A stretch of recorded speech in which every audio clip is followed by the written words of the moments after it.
Nah, nutrigenomik, kenapa hal ini menjadi suatu hal yang harus kita bahas? Karena tim blognya nyuruh saya ngebahas ini. Enggak lah. Karena ini sudah berkembang sekarang ya, penanganan kesehatan dari aspek nutrigenomik. Nah, saya mengambil suatu quote ya. Ternyata makanan tersebut memiliki efek menggoda dalam sejarah manusia seperti di awal evolusi manusia. Nah, kita ingat saja kenapa kita bisa hidup di bumi, karena kakek kita Adam dan Hawa itu diturunkan ke bumi. Kenapa dia diturunkan ke bumi? Karena dia tergoda dengan makanan. Jadi memang makanan ini yang sering menggoda kita ya, khususnya yang sering diet itu. Nah, apa itu nutrigenomik? Nutrigenomik adalah ilmu yang mempelajari hubungan antara faktor genetik dengan nutrisi yang memiliki komposisi spesifik dan mampu menginduksi ekspresi gen di dalam tubuh. Jadi ingat, hati-hati, makanan yang kita makan tersebut dia bukan hanya bisa mengenyangkan, bukan hanya bisa menghasilkan energi, tapi dia juga bisa menginduksi ekspresi gen di dalam tubuh kita.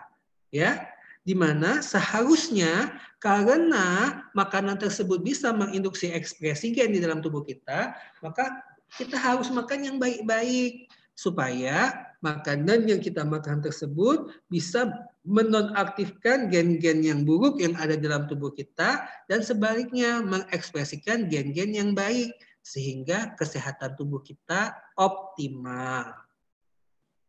Nah, sebelum kita bahas lebih lanjut tentang nutrigenomik, maka kita harus bedakan dulu antara nutrigenomik dengan nutrigenetik. Nah, kalau nutrigenomik itu dia adalah suatu penanganan, dia melihat bagaimana zat-zat gizi itu mempengaruhi ekspresi dari genom manusia atau bagaimana pengaruh zat gizi atau makanan terhadap ekspresi gen.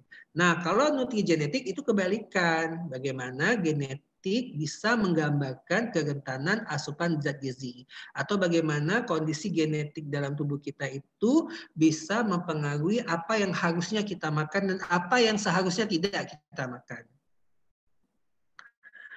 Nah, ruang lingkup daripada nutrigenomik ini ya, seperti saya bilang tadi, dia mempelajari efek dari zat gizi terhadap transkriptom.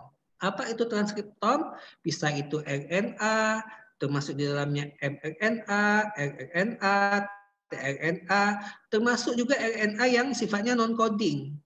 Ya, kan sudah tahu ada yang namanya exon, ada yang namanya intron. Nah, ini yang non-coding, yang exonnya juga intronnya juga dipengaruhi oleh si makanan, gitu ya. Sehingga nanti ternyata makanan kita itu akan mempengaruhi baik dari struktur, integritas, dan fungsi dari genom tubuh kita. Nah, apa yang mempengaruhi daripada genom kita tidak bukan adalah komponen bioaktif yang terkandung di dalam makanan tersebut, ya, di mana semua zat gizi itu memiliki peranan masing-masing dan mempengaruhi ekspresi gen, gitu. Tapi ingat, karena ekspresi gen dari setiap orang itu berbeda, maka sebetulnya kebutuhan makanan setiap orang itu juga berbeda. Sehingga nanti kita akan digiring dalam suatu kondisi yang disebut dengan personal medicine, ya, sehingga bisa general itu. Jadi misalkan kopi baik kepada ibu hamil, apakah benar? Tidak, ya.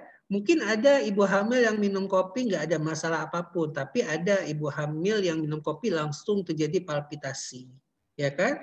Mungkin kalian sering dengar ada orang yang makan durian sambil minum kopi, besoknya langsung stroke, tapi ada juga yang minum kopi, makan durian, kemudian makan asokaya, nggak ada masalah.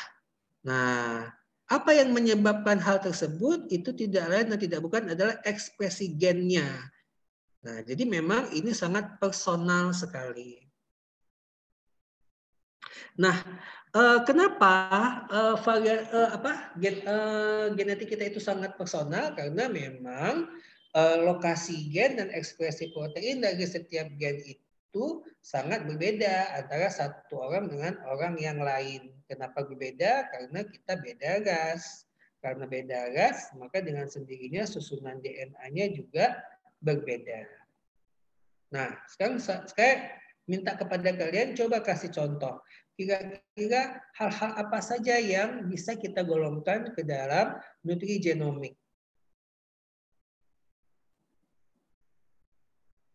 Siapa yang mau kasih pendapat? Yang mau kasih pendapat saya kasih hadiah ya. Hari ini saya sedang royal bagi-bagi hadiah.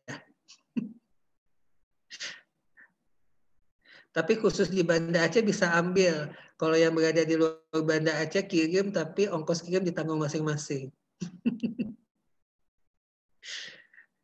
Nah, kira-kira apa yang menurut kalian bisa kita golongkan ke dalam nutrigenomik?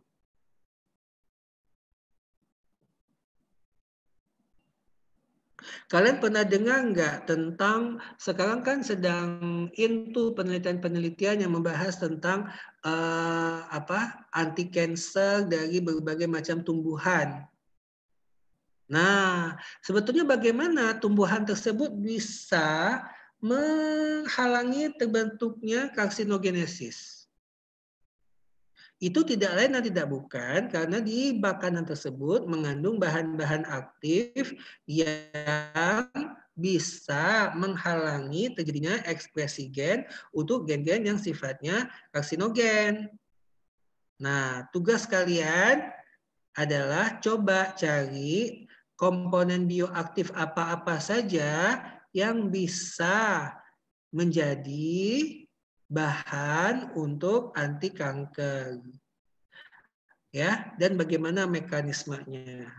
Nah, itu nanti dikumpulkan pada feedback. Jadi feedbacknya selain membahas tentang performa saya dalam memberikan kuliah, juga bisa dikumpulkan tentang tugasnya ya.